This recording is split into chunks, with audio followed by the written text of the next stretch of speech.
I want to ask you, in this waffle का जमाना, in this चिप्सचा जमाना, in this चायनीजचा जमाना, इन आउटडोर इटिंग जो आता आपल्या लाईफस्टाईल झाली, ते आपण कसं पथ्य पाळू शकतो जेणेकरून आपली digestive system, which is the most important thing, जी आपण काळजी घ्यायला पाहिजे, त्याची काळजी कशी घ्यावी?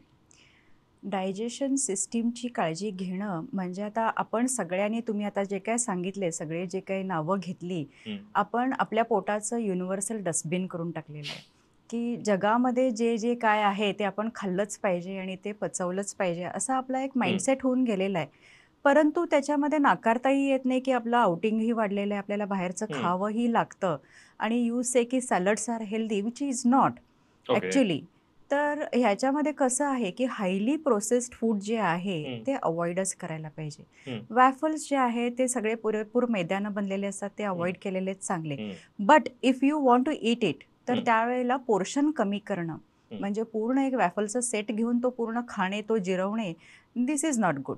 तुम्ही थोडंसं टेस्टसाठी खा.